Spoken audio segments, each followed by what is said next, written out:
Bom, vamos chamar a Rafaela Potter para participar com a gente agora, direto de Belo Horizonte. 2 desses citados aqui, Rafaela, eram a esperança de times que brigavam contra o rebaixamento. Evidentemente não o Bahia, né, que os enfrentou. Estou falando aqui de Hulk e Paulinho. Ontem muitas brincadeiras sobre isso, né? É melhor torcer para o Hulk e para o Paulinho, para o torcedor do Vasco e do Santos, né? Mas o Paulinho até fez um gol, se consolidou como artilheiro do Campeonato Brasileiro, mas o Atlético se despediu sofrendo uma goleada para o Bahia que valeu para o Tricolor a permanência na Série A. Bom dia, Rafaela. Bom dia, Barreto, para você, para o Éboli, para a Jéssica, para todo mundo que está acompanhando a gente. E o curioso é que o torcedor, eu não vou dizer quem, mas tem torcedor que eu conheço por aqui na redação, que estava acreditando aí numa virada do Atlético pelo saldo de gols, mas acabou que o Atlético que precisava golear foi goleado, um Atlético apático, digamos assim, em campo. Até teve mais posse de bola contra o Bahia, mas não teve o que a gente estava acostumado a ver desde o início do retorno do Campeonato Brasileiro, em que o time foi muito bem, com 13 vitórias, 3 empates, aí fechou com 4 derrotas ontem. O Paulinho, como você disse, fez um gol, mas a dupla de ataque ali não brilhou. É bem verdade que o Zaratio, o Felipão perdeu esse jogador muito importante também nesse segundo turno. O Felipão costuma dizer que o Zaratio é o motorzinho da equipe. O Zaratio ficou de fora dessa partida no departamento médico. Ele apostou ali no Pavon, daí entra o Pavon como um terceiro elemento no ataque com o Paulinho e com o Hulk. E não funcionou, claro, gente. A gente tem que lembrar que o Bahia também foi com tudo, foi pra cima, precisava demais dessa vitória, não dependia só dele, né? A permanência na Série A do Campeonato Brasileiro tem esse fator a mais, mas de fato o Atlético não foi aquele Atlético que a gente viu nas últimas rodadas do Campeonato Brasileiro, que inclusive colocou até em risco o que o Atlético vinha buscando, além, né, do título. Claro que tinha um saldo de gols, né, tirar 9 gols aí de diferença, mas vinha buscando que era se classificar diretamente para a Libertadores ali no G4, mas os outros resultados ajudaram, o Flamengo perdeu, né, então o Atlético conseguiu aí se classificar no G4 para a Libertadores. Então, de uma forma geral, essa goleada, né? O torcedor não queria, não esperava, mas não teve um prejuízo tão maior que poderia ser com o Atlético fora do G4. O Atlético encerra aí a participação no Campeonato Brasileiro com o 4-1 para o Bahia, mas na terceira colocação e direto na Libertadores do ano que vem. Barreto. A vitória imponente do Bahia, talvez o time mais louco das últimas rodadas do Campeonato Brasileiro, né? E é claro, o comportamento de um time assim leva o torcedor à loucura, né? Porque o Bahia vai até São Paulo, né? Antes desse ufa aí, ó, do Correio, né? Que diz que o Tricolor ficou, o Bahia vai a São Paulo e mete 5-1 no Corinthians, na casa do adversário. Tudo bem que o Corinthians não está na parte de cima da tabela, mas não é um time que costuma perder estrepitosamente em casa, né? Ainda mais contra alguém que estava no Z4. O Corinthians teve um ano como mandante pavoroso, mas 5-1 é um placar histórico. Anormal, né? Maior goleada no confronto. Pois é, aí o torcedor fala, bom, né? Agora vai. Daí pra frente é só alegria, vamos continuar ganhando. Aí tem um jogo contra o América, o rebaixadíssimo América. Não, antes o São Paulo.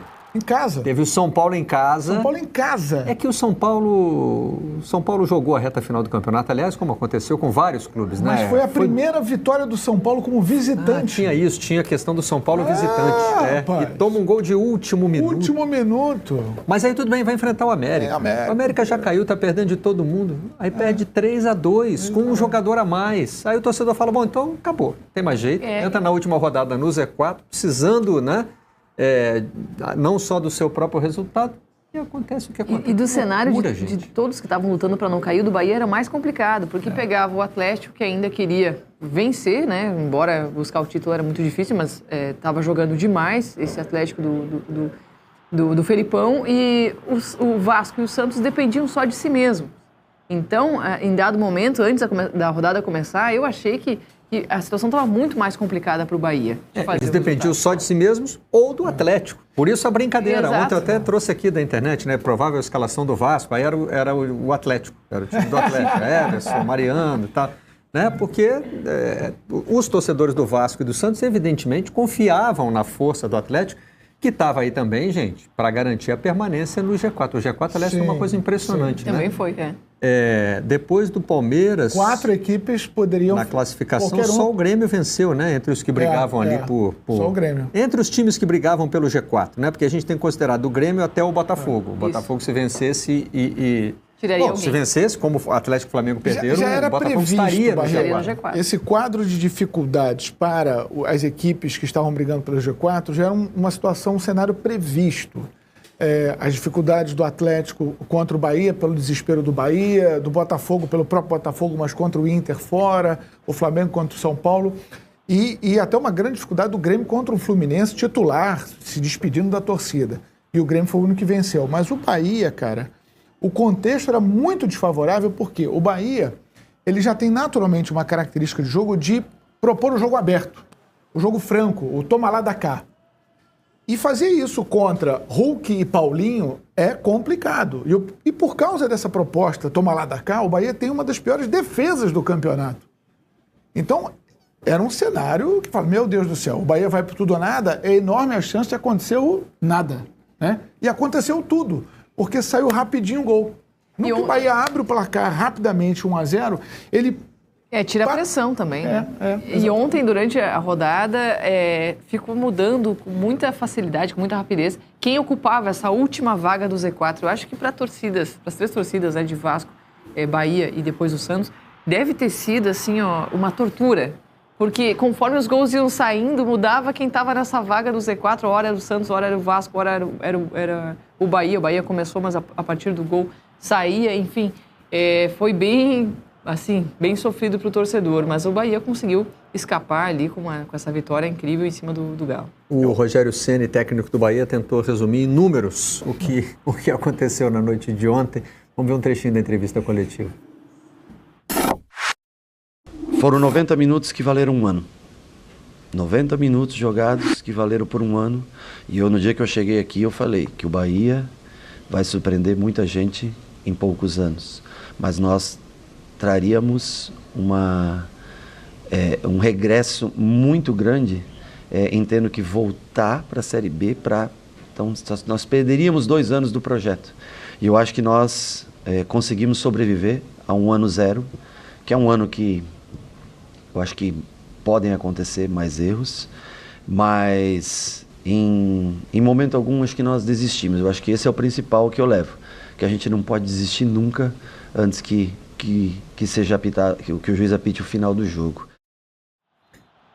Ontem os 3 times estiveram rebaixados, em algum momento, né? Com a combinação de resultados, o Bahia começou a rodada como o time que seria rebaixado.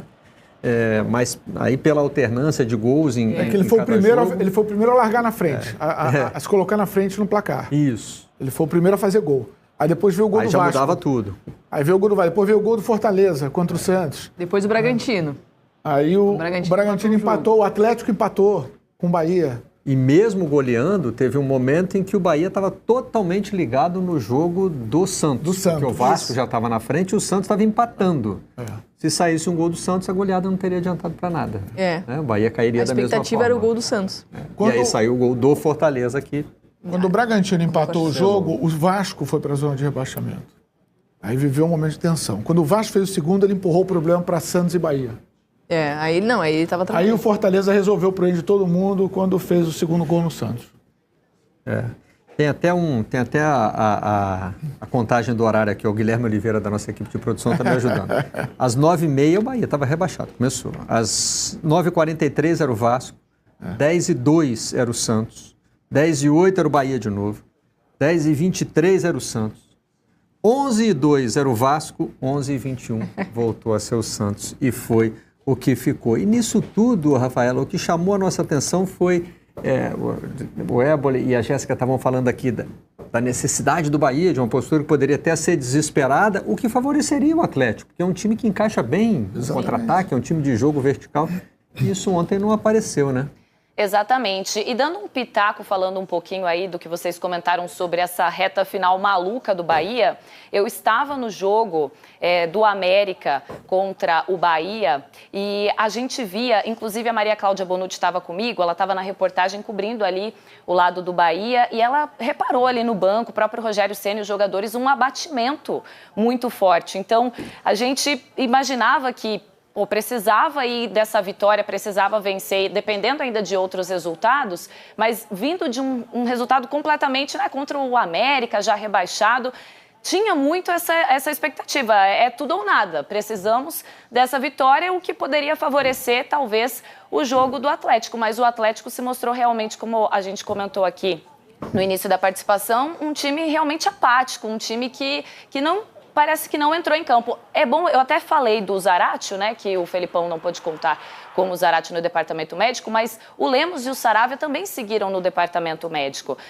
ali na defesa do Atlético, né? Também são 2 desfalques aí importantes para o técnico Luiz Felipe Scolari, mas eles já não estavam nos últimos jogos, então saíram contra o Flamengo sentindo dores, então assim, a gente não viu um problema tão grande com a defesa do Atlético. Eu acho que o que meio que dificultou mesmo o Atlético para conseguir com que essa dupla, o Éboli estava falando 61 gols, se ele não se engana, realmente são 61 gols, 30 para o Hulk e 31 para o Paulinho, números impressionantes na temporada, mas acho que foi isso que faltou ali para o Atlético brilhar, para essa dupla de ataque brilhar. Muitas falhas na marcação, o Atlético um pouco desatento, o Felipão até coloca o Rubens no jogo para tentar acertar essa marcação, mas nada funcionou. Teve posse de bola, mas a gente não viu aquele Atlético que cria, aquele Atlético agressivo, até mesmo aquele Atlético que briga ali pelo resultado até o último minuto, como foi um Atlético que brigou muito contra o São Paulo aqui no Mineirão para chegar vivo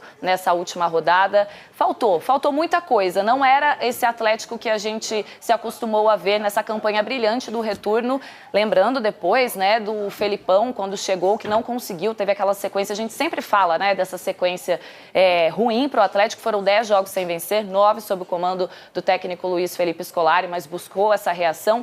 Enfim, com a derrota do Flamengo, derrota do Botafogo, o Atlético mesmo com esse resultado não esperado de 4-1 para o Bahia, né? Não esperado pelo Atlético, que queria fechar o Campeonato Brasileiro com uma vitória contundente, até mesmo com o vice-campeonato. O Atlético está na Libertadores e amanhã já tem até uma reunião, um planejamento com o técnico Luiz Felipe Scolari para saber do elenco, para falar do ano que vem. Ele permanece, ele tem contrato até o fim de 2024 e ele até disse que já tem 95% do elenco montado, faltam algumas peças aí que o treinador está pensando para a próxima temporada. Obrigado, Rafaela, pela participação no Redação. A classificação do Bahia, a gente chama de classificação? A permanência do Bahia, né? A vaga na Série A. A vaga na Série A, garante também mais um clássico estadual, né? Na próxima temporada teremos o Bavi de volta, desde 2018 que não acontecia. A última rodada do Campeonato Brasileiro entregou momentos de alta voltagem, e a partida entre Bahia e Atlético Mineiro na Arena Fonte Nova foi o ápice dessa saga. Neste vídeo, vamos desbravar o capítulo decisivo que definiu o destino dessas equipes na Série A. O Bahia protagonizou uma atuação magistral ao golear o Atlético Mineiro por 4-1, com Caule, Luciano Juba, Tassiano e Ademir balançando as redes. Paulinho, artilheiro da competição, descontou para o Galo. Essa vitória não só mudou o destino do Bahia, elevando-o à 16ª posição e assegurando sua permanência na elite, como também influenciou a batalha contra o rebaixamento, com o Santos sendo impactado. Iniciando a rodada na zona de rebaixamento, o Bahia escreveu um roteiro surpreendente para confirmar sua presença na Série A em 2024. Por outro lado, o Atlético Mineiro, que almejava um lugar mais alto no pódio, encerrou a temporada em 3º lugar após ser ultrapassado pelo Grêmio. Comentem abaixo suas impressões sobre esse capítulo decisivo do Brasileirão. Quais foram os momentos que mais marcaram vocês? Deixem suas análises, inscrevam-se no canal, deixem o like e ativem as notificações para mais coberturas esportivas. Até a próxima, aficionados pelo futebol. Que a próxima temporada nos traga ainda mais emoções.